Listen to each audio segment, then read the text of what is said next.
Hello everyone, English literature school के इस session में आप सभी का स्वागत है। हर रोज की तरह हम प्रेजेंट हो रहे हैं आपके सामने टीजीटी इंग्लिश मास्टर प्लान 2024 के लिए। 60 डेज का ये मास्टर प्लान है जिसमें पूरे टीजीटी के कोर्स की थ्योरी को हम डिस्कस करेंगे। ठीक है, किस दिन आपको क्या पढ़ना है और उसकी तैयारी कैसे हो सकती है ये सभी जानेंगे। तो डे 15 में आप सभी का स्वागत है 60 डेज के इस मास्टर प्लान में। हम सभी एस्पेक्ट, चाहे वो ग्रामर हो, वोकैबुलरी हो, लिटरेरी टर्म हो, हिस्ट्री हो या ऑथर हो, उन सभी पर फोकस करते हुए हम डे बाय डे अपनी तैयारी को आगे बढ़ाएंगे और साथ साथ उसका रिवीजन भी करेंगे। सो डे 15 में आपका स्वागत है। विदाउट एनी डिले सेशन को डिस्कस करते हैं कि डे 15 में आपका मास्टर प्लान के अंतर्गत आपको क्या पढ़ना है।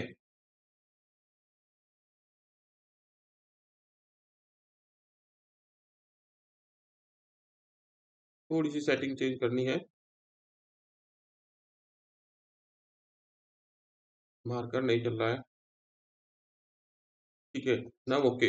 सो टीजीटी इंग्लिश मास्टर प्लान 2024 के डे 15 में आपका स्वागत है जो 60 डे तक कंटिन्यू रहेगा। अगर आप लाइक एंड शेयर करते रहेंगे तो मुझे थोड़ा सा और अच्छा लगेगा, मेरा मोटिवेशन बढ़ा रहेगा। कुछ और अच्छे क्वेश्चन में इसमें इंक्लूड करूंगा जो आपके सिलेबस के अंदर आते हैं और अक्सर एग्जाम में भी वो आते रहे हैं। ठीक है, तो डे 15 में भी हमारा सिलेबस सेम रहेगा कि हमको ग्रामर को कवर करना है, वोकेबलरी को कवर करना है, लिटरेरी टर्म पर स्पेशल फोकस रखना है क्योंकि एक इंपॉर्टेंट सेगमेंट हो चुका है पिछले दो एग्जाम्स को अगर फोकस करें। और ऑथर के कौन कौन से एस्पेक्ट आपसे पूछे जा सकते हैं उस पर फोकस करेंगे। और अल्टीमेटली आपको रिवीजन तो जरूर करना है। लेकिन डे 15 की प्लानिंग जानने से पहले आपको डे 14 के सिलेबस में आपने प्रिपरेशन की है तो उसमें आपका लेवल क्या है। और इस सभी पूरे कंटेंट को, इस थ्योरी को आप हमारी ऐप पर भी वॉच कर सकते हैं। ठीक है, एक नॉमिनल फीस के साथ। तो आइए जानते हैं डे 14 के सिलेबस में आपने जो पढ़ा है उसके बेसिस पर चेक करते हैं कि आपने क्या सीख लिया है। तो change into the passive voice in sentences को पैसिव वॉइस में चेंज करना है। हु डिड दिस की पैसिव वॉइस क्या बनेगी, क्या बाय होम से बनेगी। ठीक है, he will finish the work in a fortnight. तो हम अपना सब्जेक्ट और ऑब्जेक्ट को डिटेक्ट कर लेंगे, फिर टेंस पर ध्यान देंगे और टेंस को फिर उस थर्ड फॉर्म में ले जाएंगे। तो यहाँ पर ऑब्जेक्ट क्या है, द वर्क है। The work will be finished, ठीक है, by him in a fortnight. क्या इस तरह से आपने पैसिव वॉइस बनाई है तो कोई प्रॉब्लम तो नहीं होनी चाहिए, बिल्कुल इजी है। People speak English all over the world की पैसिव वॉइस क्या बनेगी। The young man made a disturbance at the meeting, इसकी पैसिव वॉइस को डिस्कस कर लेते हैं। A young man made a disturbance, ठीक है, हमारा ऑब्जेक्ट यहाँ पर मिल जाएगा। अ डिस्टर्बेंस वाज मेड, क्योंकि पास्ट टेंस में है, पास्ट टेंस में आप पास्ट टेंस की फॉर्म को वाज वर्ब में चेंज कर दीजिए और प्लस V3 यूज कर लीजिए। A disturbance was made by a young man at the meeting, ये इसकी पैसिव वॉइस हो जाएगी। कोई प्रॉब्लम तो नहीं है। ठीक है, एक स्टूडेंट का कमेंट आया था कि टेंस से पहले पैसिव वॉइस ठीक नहीं है। तो बात तो बिल्कुल सही है, सीक्वेंस तो उसी में जाती है कि आप पहले एक्टिव वॉइस करें, टेंसेस को जाने, फिर पैसिव वॉइस करें। लेकिन इस बुक में पैसिव वॉइस पहले आ गई तो मैंने भी एक फ्लो में आपको बोल दिया कि आप पैसिव वॉइस को पहले कर लीजिए। तो बिल्कुल भी मुश्किल चीज नहीं है, आसान है, इजी है। बट एक्सरसाइज को फोकस के साथ करना बहुत जरूरी चीज है। एक्सरसाइज को फोकस के साथ एक रिदम बन जाता है और सारी बात जो है ना वो कॉन्फिडेंस की है। जब हम इस बुक की एक्सरसाइज कर लेंगे ना, कुछ डिफरेंट ग्रामर नहीं है, वही सारी ग्रामर है। एक थोड़ा सा एक्सरसाइज इसकी अच्छी है, थोड़े से कंसेप्ट थोड़े से और एलोबोरेट है। तो इस चीज से हमारा कॉन्फिडेंस बूस्टअप हो जाता है और एग्जाम हॉल में वो कॉन्फिडेंस बहुत बहुत जरूरी चीज है, वो बहुत काम आएगा। ठीक है, तो a sudden noise frightened the horse. ठीक है, a sudden noise frightened the horse, हमारा ऑब्जेक्ट इसमें हॉर्स मिल जाएगा। तो हॉर्स से स्टार्ट करते हुए आप इसकी पैसिव वॉइस बनाएंगे। ही केप्ट मी वेटिंग, ठीक है, ऑब्जेक्ट आई है जो सब्जेक्टिव फॉर्म में आ जाएगा। तो I was kept kept waiting. ठीक है, बाय हिम ऑप्शनल हो जाएगा, बाय हिम को ड्रॉप भी कर सकते हैं, ऑप्शन में भी आपको ये मिलेगा। The recitation please the inspector, ठीक है, the inspector was pleased by the recitation,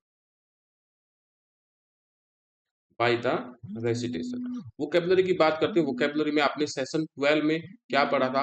autopsy वहां पर वर्ड आया होगा, लेकिन ऑटोप्सी को आपको देखना है कि ऑटोप्सी और बायोप्सी में क्या डिफरेंस है। क्या कमेंट सेक्शन में बता सकते हैं या यहीं पर डिस्कस कर ले।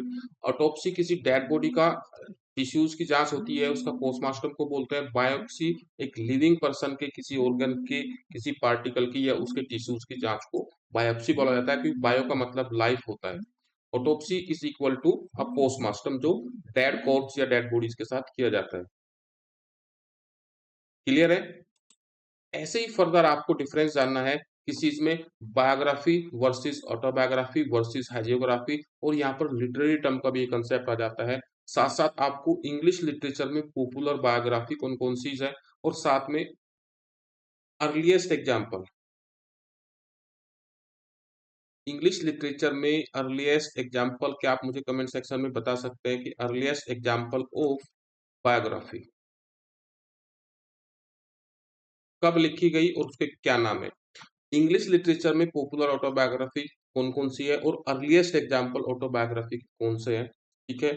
हेजियोग्राफी किसको बोलते हैं, तो ये सब आप चीजें पढ़ी होगी तो मुझे कमेंट सेक्शन में जरूर रिप्लाई करें, ठीक है। कुछ स्टूडेंट बहुत अच्छी मेहनत कर रहे हैं, आई एम वेरी हैप्पी, ठीक है। मेरी पूरी गाइडेंस उनको रहेगी, पूरी सपोर्ट रहेगी, जो मेहनत कर रहे हैं तो मैं कभी हाथ नहीं खींचूंगा, तो हमेशा उनको गाइडेंस मिलती रहेगी। तो मैं चाहता हूँ बस आपका सिलेक्शन 100% हो, और उसका रास्ता यही ऑथेंटिक बुक्स है। There is no shortcut, there is no shortcut, shortcut cut the life short.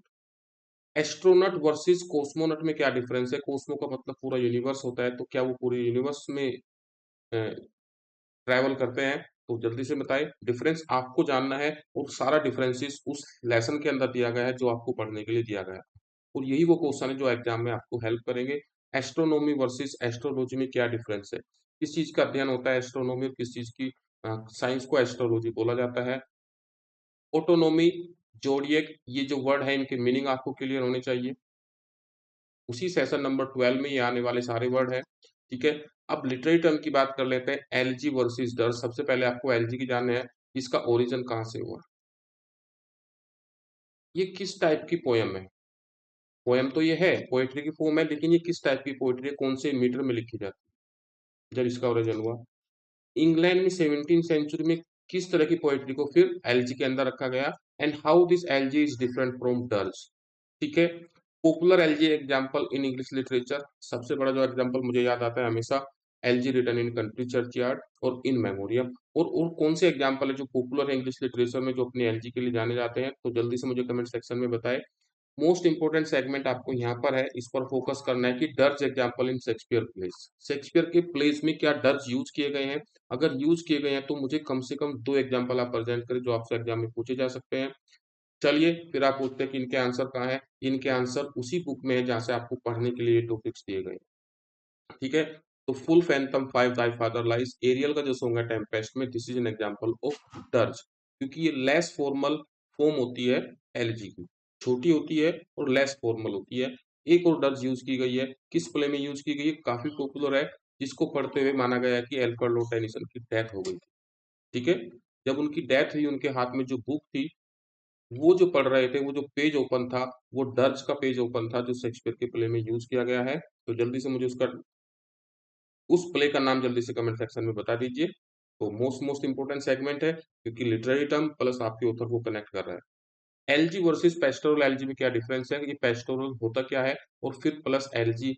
LG तो आप जानते ही हैं, लेकिन पेस्टोरल एलजी किसको बोलेंगे, पॉपुलर पेस्टोरल एलजी 2016 की बात कर लीजिए, 2021 की बात कर लीजिए, और इंग्लिश लिटरेचर के जितने भी एग्जाम होते हैं हर साल यहाँ से क्वेश्चन बनता है पेस्टोरल एलजी से, ठीक है। तो 4 पॉपुलर एग्जाम्पल है, कौन-कौन से है वो, किसकी डेथ पर लिखे गए और किसने उसको लिखा और कब लिखा गया, ये चारों सेगमेंट चारों टॉपिक पर आपको क्लियर होनी चाहिए, ठीक है।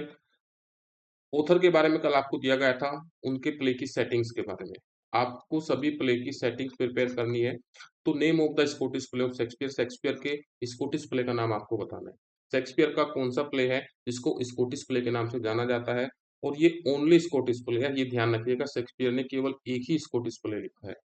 मैरी वाइफ ऑफ विंडसर को कहाँ सेट किया गया है, तो वो प्लेस क्या है, और साथ साथ किस टाइम में सेट किया गया है, इंपॉर्टेंट है, जल्दी से मुझे कमेंट सेक्शन में बताएं। ट्वेल्थ नाइट की बात कर लेते हैं, ट्वेल्थ नाइट, ओथेलो, टेम्पेस्ट, हेमलेट, सिम्बलीज, मतलब ये जर्नली जो भी पॉपुलर प्लेस है, इनकी सेटिंग्स बतानी है, सेटिंग्स में प्लेस और टाइम दोनों चीज बतानी है, प्लेस एंड किस टाइम में ये सेट किए गए हैं। इन्वर्नेस कासल किस प्ले में प्रेजेंट किया गया है, इलेरिया किस प्ले में आते हैं जगह, फॉरेस्ट ऑफ आर्डन किस प्ले में है, और अलेक्जेंडरिया जो जगह है वो किस प्ले में आती है। तो इस तरह से भी आपसे क्वेश्चन पूछे जाएंगे, और इन सब के आंसर वहीं पर है जो सेगमेंट आपको दिया गया था प्रिपेयर करने के लिए। अगर कोई प्रॉब्लम आ रही है तो मुझे जल्दी से बताएं।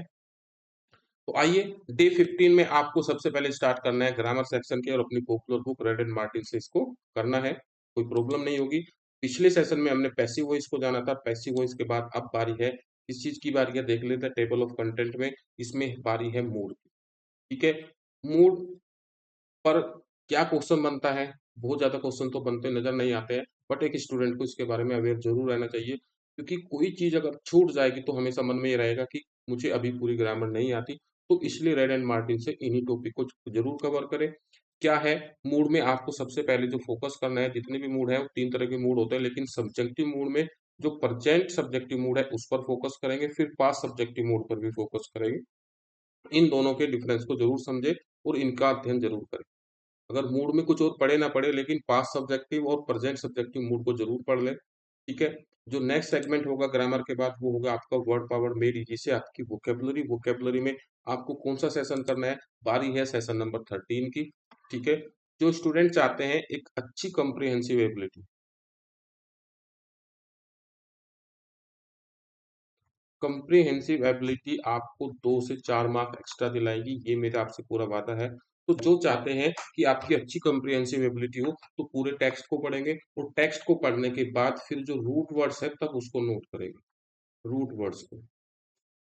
रूट वर्ड्स को फिर इंग्लिश मीनिंग जानेंगे, उनके इंग्लिश मीनिंग क्या है, और फिर इंग्लिश में अदर जो वर्ड है जो उस रूट पर डेवलप है उसको नोट करेंगे, ठीक है? बाकी स्टूडेंट शॉर्टकट ले सकते हैं, डायरेक्ट वो इस बुक में क्या करेंगे, डायरेक्ट अपने कीवर्ड पर चले जाएंगे, रूट वर्ड्स पर चले जाएंगे। इस बुक में, इस सेशन में आपको बहुत सारे रूट वर्ड्स जानने को मिलेंगे। एना का मतलब, डीका का मतलब, एपी का मतलब, logo, lingua and philein, sophos, adelphos and biblion. Total 18 root words है और उनके इंग्लिश वर्ड्स यहाँ पर लिखने, लेकिन इसका मीनिंग यहाँ पर है उस रूट वर्ड का। एंटी का मतलब होता है अगेंस्ट, एंटी का मतलब होता है अगेंस्ट, सोर्सेस का मतलब होता है कंपेनियन, एंग्लिश का मतलब होता है इंग्लिश। और वो जो इंग्लिश वर्ड है इस सेशन में डिस्कस किए गए उनको लिख लेंगे। 3 चीज आपको नोट करनी है जिसको शॉर्टकट से प्रिपेयर करनी है। लेकिन जिनको कंप्रिहेंसिव एबिलिटी डेवलप करनी है, ज़्यादा मार्क्स लाने हैं, श्योर सिलेक्शन लेना है, श्योर मतलब वो रिस्क नहीं ले सकते, मेरा मतलब इसी से है, तो वो इसको टेक्स्ट को पढ़ने के बाद तब इसको समझेंगे और साथ-साथ इसकी पूरी एक्सरसाइज करेंगे, ठीक है? एंटोमोलॉजी किसको बोलते हैं, ठीक है? पूरी एक्सरसाइज करेंगे। एंटोमोलॉजी का मतलब क्या होता है? इंसेक्ट्स का अध्ययन करने वाला जो विषय होता है, एंटोमोलॉजी। सामने सेक्शन दिए गए हैं, इसमें आपको वर्ड मिल जाएगा। Entomology, linguistic science, meaning of fact of word, summary, science dealing with insects. तो इस तरह से इसको ऐसे पूरे एक्सरसाइज को करेंगे। एसेंट्रिसिटी एक तरह का जो इंसैनिटी होती है, थोड़ा सा सनक जो होती है, तो उसको इंसैनिटी बोलते हैं। एनाटॉमी बोलते हैं कि जो आपके शरीर संरचना का जो अध्ययन करते हैं, फिजिकल स्ट्रक्चर। तो इस तरह से पूरी एक्सरसाइज करते हैं वो आगे बढ़ेंगे, पूरे सेशन को करेंगे, सेशन नंबर 13। और फिर अपने रूट वर्ड्स को नोट करके उसको रिवाइज करेंगे। चलिए, इसके बाद आपको वर्ड पावर में दीजिए के बाद आपको करना है ग्लोसरी ऑफ लिटरेरी टर्म। आप कभी भी इसको हल्के में नहीं ले सकते, कभी भी इसको इग्नोर नहीं कर सकते, कुछ टॉपिक को नहीं छोड़ सकते जो आपको बताए जा रहे हैं। और आज के जो टॉपिक है वो तो इतने इतने इंपॉर्टेंट है। सबसे पहले आपको जानना है एपिक के बारे में, ठीक है? एपिक या जिसको हीरोइक पोएम भी बोला जाता है, पूरा स्टैंडर्ड डेफिनेशन पढ़नी है। पैराडाइज लोस्ट इसके एक एग्जाम्पल के रूप में आता है। तो यहाँ पर 2 तरह के एपिक होते हैं, ट्रेडिशनल एपिक और लिटरेरी एपिक। दोनों में क्या डिफरेंस है? बियोवुल्फ किस तरह का एपिक है, एलियन एंड ओडेसी किस तरह के एपिक है, साथ-साथ में आपको बताना है कि जॉन मिल्टन का पैराडाइज लोस्ट है वो किस कैटेगरी में आता है। ये सारी चीज़ इसी टेक्स्ट के अंदर है, ठीक है? एनीड किस तरह का एग्जाम्पल है, पैराडाइज लोस्ट किस तरह का एग्जाम्पल है, कीट्स का हाइपेरियन किस तरह का एग्जाम्पल है, विलियम ब्लेक का जो वर्क है, ठीक है, प्रोफेटिक बुक्स, ये किस तरह का एग्जाम्पल है, ठीक है?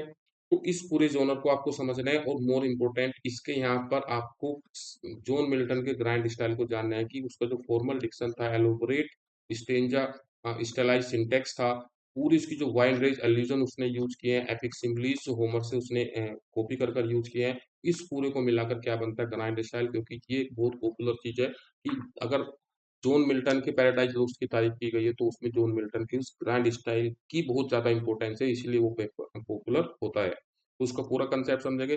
मोर इम्पोर्टेंट एपिक तो सभी पढ़ लेते हैं, फिर एपिक कन्वेंशन को छोड़ देते हैं। तो एपिक कन्वेंशन में 3 पॉइंट है, तीनों को बिल्कुल क्लियर करेंगे। इसमें एपिक क्वेश्चन के साथ शुरू होता है, ये मीडिया रेस में शुरू होता है, और एक जर्नल इंट्रोडक्शन इसमें मेजर कैरेक्टर्स का एक सीक्वेंस में दिया जाता है, ठीक है? साथ साथ एपिक को हीरोइक पोएम के अलावा और कहाँ यूज किया जाता है? एक नरेटिव पोएम जो थोड़ी सी लेंथ में ज्यादा होती है, जैसे डांटे की डिवाइन कॉमेडी है, स्पेंसर की फेरी क्वीन है, ठीक है, जेम्स जॉयस का यूलिसिस है, वगैरह वगैरह, ये सब इसके अंदर आते हैं। इनको भी एपिक वर्ड इनके साथ यूज कर दिया जाता है, लेकिन प्रॉपर जो फॉर्मल एपिक है ये क्यों नहीं है, इसमें क्या डिफरेंस है, ठीक है। परजुआ एपिक, ठीक है, पीजीटी के मेरे साथी हैं वो बर्जुआ एपिक को बिल्कुल भी इग्नोर ना करें। बर्जुआ एपिक को कॉइन किसने किया था? जॉर्ज लूकस ने किया था, और उन्होंने नोवेल्स को बर्जुआ एपिक बोला है, क्योंकि ये मिडिल क्लास की कहानी है, और एपिक मतलब एक लाइन लेंथ के हिसाब से अगर देखा जाए तो एपिक की तरह ये काफी लेंथी एक नरेटिव होता है। तो क्या और चीज है जो बर्जुआ एपिक में आपसे पूछी जा सकती है, वो पूरा इसी टेक्स्ट के अंदर है। फिर नेक्स्ट डे पूछता है कि सर इन क्वेश्चन के आंसर कहाँ है। इन क्वेश्चन के आंसर इसी टेक्स्ट में जो आपको डे 15 में पढ़ने के लिए दिए जा रहे हैं, ठीक है। एपिक सिमिली का कंसेप्ट जरूर पढ़े मेरे पीजीटी के साथी। एपिक सिमिली क्या होती है, इसका कंसेप्ट होमरिक सिमिली भी इसको बोला जाता है। इसका मतलब होमर ने जो अपने एपिक्स के अंदर यूज की थी, फिर बाद में जाकर क्या जो पैराडाइज लॉस्ट में भी यूज की गई। मिल्टन किस तरह से पेंडिमोनियम पर जाते हुए फॉलन एंजल्स को डिस्क्राइब करते हैं अपने इसमें, और उसमें जो इतना वाइड रेंज में एपिक को यूज एपिक सिमिली सिमिली का जो कंपैरिजन करते हैं, सिमिली के माध्यम से जो कंपैरिजन है इतना एलोबोरेट है, तो उसी को एपिक सिमिली बोला गया है, या होमरिक सिमिली भी इसको बोला जाता है। तो ये पूरा एग्जाम्पल उसी के अंदर है कि किस तरह से कंपेरिजन किया गया है। पीजीटी के साथ ही एपिक थिएटर को बिल्कुल ना बोले, ठीक है। 20th सेंचुरी का फिनोमिना है कि एपिक थिएटर क्या होता है। तो जर्मन प्लेराइट बर्टोल्ड बर्जेट ने कंसेप्ट दिया था। एपिक थिएटर के साथ साथ आपको एपिग्राम जानना है, ठीक है। और एपिग्राम को किस नाम से जाना जाता है? Epigram is also known as apophthegm, और एपोथोगम वर्सेस एपोरेसिस में डिफरेंस है। Epigram is equal to apophthegm, लेकिन apophthegm is not equal to aphorism, और ये आपके 2016 या 2021 में क्वेश्चन आया है टीजीटी में भी और पीजीटी में भी, तो इग्नोर मत करें। ये सारे कंसेप्ट आपको डे 15 में कवर करने हैं, ठीक है। मूव करते हैं अपने ऑथर पर। ऑथर पर आप आज को जानना है जो टॉपिक दिया गया है, विलियम शेक्सपियर। विलियम शेक्सपियर के प्ले में जो फूल्स और क्लाउन्स के कैरेक्टर्स हैं, ठीक है, ये आपको प्रिपेयर करना है। एक क्वेश्चन यहाँ पर आपका पक्का है। एक क्वेश्चन मतलब 4 मार्क्स का क्वेश्चन आता है टीजीटी में, तो ये आपका पूरा पक्का है। तो ये क्वेश्चन बिल्कुल इजी है, कैरेक्टर पर बेस्ड क्वेश्चन है, क्योंकि क्लाउन का जो कंसेप्ट है वो शेक्सपियर के एलिजाबेथन प्लेज में काफी यूज किया गया है, और अक्सर यहाँ से क्वेश्चन पूछे जाते हैं। जैसे एक फूल नाम का एक क्लाउन है, वो किस प्ले में अपियर होता है, ठीक है। मैं आपको हिंट दे देता हूँ, 2 प्लेज में फूल नाम का कैरेक्टर अपियर होता है। कम से कम आपको एक का नाम बताना है, ठीक है। प्लोटन किस प्ले में आता है, होलोफर्नेस किस प्ले में है, ठीक है। और मैरीवाइव ऑफ विंसर में फूल का प्ले कौन प्ले करता है, मैकबेथ में कौन फूल का रोल प्ले करता है। ये सभी आंसर आपको क्लियर हो जाने चाहिए। और अगर आप कोई भी रिस्क नहीं लेना चाहते, इस पूरी थ्योरी को एक ऑथेंटिक सोर्स से पढ़ना चाहते हैं, तो आप सचिन बालियान को ज्वाइन कर सकते हैं टीजीटी इंग्लिश 60 डेज के प्रोग्राम में, जहाँ पर हम एक एक चीज को ऑथेंटिक वे में आपको एक्सप्लेन करेंगे। उसका पूरा कंसेप्ट आपके सामने होगा, आपको कुछ नहीं करना है, केवल क्लास अटेंड करनी है और एक बार उसका रिवीजन करना है। मीनवाइल आपको टेस्ट भी प्रोवाइड किए जाएंगे, और अल्टीमेटली 60 डेज की थ्योरी पूरे होने के बाद फिर आपको एमसीक्यू से प्रैक्टिस कराई जाएगी। तब तक डेफिनेटली डेट भी आ चुकी होगी। तो एक पूरे ऑथेंटिक सोर्स से आप पूरे कोर्स को कंप्लीट कर सकते हैं without taking a zero risk, ठीक है। तो आज के लिए इतना ही है कि 15 डेज में आप उसके पूरे सिलेबस को कवर करेंगे, और इस पर जो क्वेश्चन बनेगी वो मैं नेक्स्ट 16 डेज की वीडियो में आपसे पूछूंगा, तो जो चेक करती है कि क्या आपकी प्रिपरेशन ठीक चल रही है। Clear everyone? Thank you.